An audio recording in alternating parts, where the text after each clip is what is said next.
When Glo and I started this 3 years ago, it was so that we could give many people an opportunity to share their voice, their thoughts, their heart, their stories, their words. But we didn't want to just restrict it to people, for example, who were members of St. John's Church. On the other hand, we didn't want an open mic Lenny Bruce audition either. We are pleased to welcome William Antonelli, who is the nephew of Paul and Catherine Geary. He is a senior at Fordham Prep in New York City, where I think that oh, he was sorry. He was one Catholic school or about Regis, sorry. And he is the captain of the speech and debate team. And for the last 6 summers, he's been to Gloucester to attend the Waring School's Artworks Camp, where he is an hour counselor.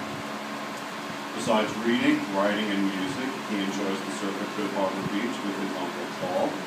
And this evening, he's going to read Atonement, a section from Atonement by Roger Bonaire-Agard.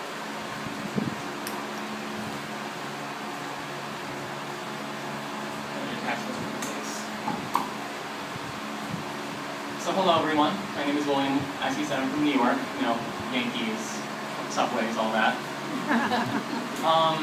I'm very pleased to be reading this for you tonight. I'm going to be reciting it, not reading it, because this is a piece I did all year, and it's kind of become ingrained into my memory. I'm not sure if I'll get it out. I love this poem.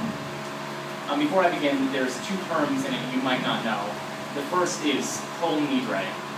Kol Nidre is a declaratory prayer read at the beginning of every synagogue service on Yom Kippur, and the other one is davening.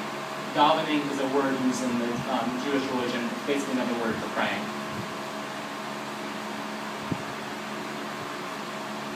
Dear Sean, this morning at 8:30, on a crowded uptown 4 train, stuck in a tunnel because of a sick passenger up ahead. It seems like there's always a sick passenger up ahead.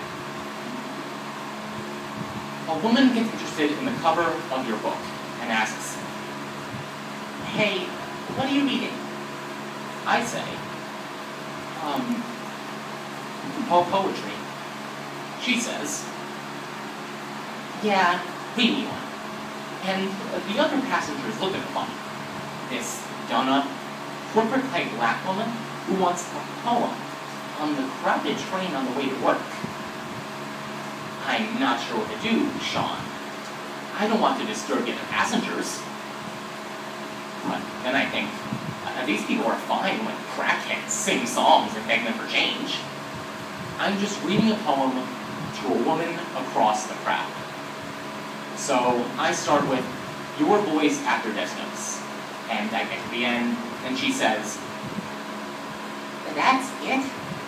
And I say, well, yeah. She says, "Yeah, read me another." And the rest of the train is uncomfortable, Sean. There are a couple smiles, some white women looking at her and frowning, a couple awkward away glances. But now there are also a couple folks taking out their iPod buds to check out the promotion. So I think we have a good long stretch on the slow-ass Uptown 4 train between 42nd and 125th. So I read The Dark Soul of the Accordion. It starts slow. Your first lines are breathtaking, Sean. My grandfather does not sleep among the roots. And immediately, everyone is hooked. Everyone is in. The tattooed man whose name I imagine to be Gus. The elderly Filipino men beneath the red bear suits and dirty shoes. The Catholic schoolgirl who's folded down the band of her skirt waist so it can ride up over her thighs. And this woman with the corporate suit and satchel and muted red nail polish and immaculate hair. All of them are in, Sean. And she is smiling like she's won the lottery. And I am reading your poem on the 4 train like it's mine. Because I've already read it aloud to myself 3 times over the past 2 days. And this train, impossibly crowded, but I'm holding on to the center pole and dancing. Because my friend Ruba once told me I was kinetic, Sean. That I couldn't talk, let alone read a poem, without the words pushing mindless fervent prayers away from my ribcage, without looking like I was about to get up and run. And your poem is one I wish I could have written, so I'm reading it almost shouting now. I've got me some room around the center pole, and I'm digging into the words, those taut lines like trenches. My grandfather's eyes are rain across countless countries, you say. And Sean, the train knows. It's picking up speed and starting to rumble past 59. And the train is more silent than every New Yorker's quiet memories of bodies flinging themselves like so many Icaruses in the center of that towering heat. All our unspoken fear, except for me. Open and praying, chanting your poem now. The orchestra of the accordion's breath is my most fervent lung. I'm bobbing, weaving. Me, your poem, and 200 New Yorkers stuck in rush hour traffic on the Uptown 4. It is the week between Rosh Hashanah and Yom Kippur.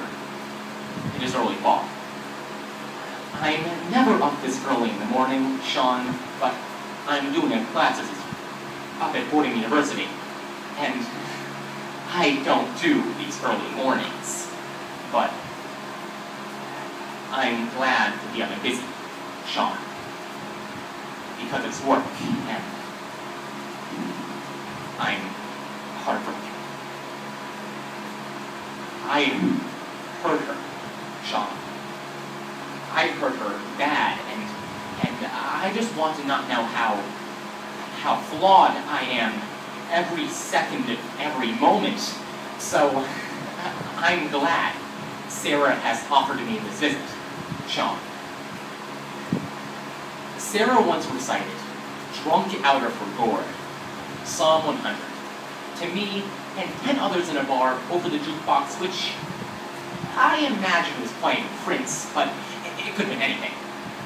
And who knows if this has anything to do with this rhyme? I'm reading your poem past 86, past 96. Me, the train, your grandfather's accordion, a single kinetic organism. And I've got some kind of blues, Sean, because I hurt my girl, and she's never coming back. And I'm looking for any kind of redemption I can find, because I don't fully believe today that I'm a good man. And it's almost Kol Nidre. And in your poem, you asked your grandfather, do you still consider yourself a Jew? And according to you, he doesn't even hesitate. He's on his deathbed. He's thought about this. And he says, what is a Jew? If a Jew is someone who follows the Torah, then no, I am not a Jew. But is that what makes a Jew? And if so, what good for others? What wrongs?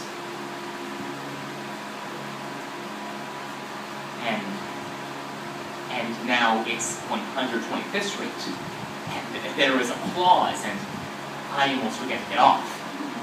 I'm sweating, and the corporate black woman is already gone. But one dude says, that was a pretty good way to spend the morning ride. And I get off, and of course, Sean, here is the kicker. None of this really happened.